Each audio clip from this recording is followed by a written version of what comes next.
शेवटी असं आहे की कुठलाही आता ठोस पुरावा काय आहे सगळ्या विषयामध्ये मला सांगा.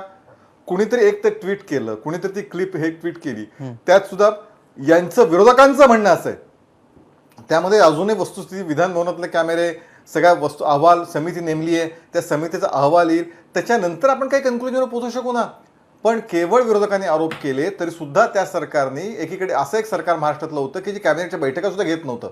बरं, महाविकास आघाडीचं, त्यात काँग्रेस होती. मुख्यमंत्री पण ते मंत्र्यात रमी आलेच खेळत नाही. होते, 2-3 वेळा आले. सभागृहामध्ये रमी असे खेळत मुख्यमंत्री होते, राज्याला याच्याविषयी लाभले तरी होते. काही एक मिनिट शंका माझं नाहीये ना पूर्ण केशवजी द्या. आपल्याला? माझं पूर्ण द्या. संवेदनशीलता. एक मिनिट अमोल, माझ्या तोंडी का वाक्य घालताय? मी असं म्हणालो संवेदनशील असं सरकार महाराष्ट्रात होतं की जे महाराष्ट्राचे मुख्यमंत्री मंत्रालयात 2-3 वेळा आलेच नाहीत, उद्धव ठाकरे. असं संवेदनशील सरकार ज्यात काँग्रेस होतं. कॅबिनेट बैठक किती झाल्या? कधी झालं नाही. राज्याच्या हिताचे निर्णय करणाऱ्या कॅबिनेट आणि राज्याच्या हिताचे अनेक निर्णय विधिमंडळामध्ये झाले. ही वस्तुस्थिती हे लक्षात घेतलं पाहिजे. आणि केवळ म्हणजे रमी अजून ते स्पष्ट झालंय कुठे रमी खेळतात की नाही. त्यांनी सांगितलं की रमी मी स्क्रोल करत होतो त्यावेळी झालं. विरोधकांचं म्हणणं रमी खेळत होते. जो अहवाल येईल त्यानंतर बघू पुढे काय होईल ते.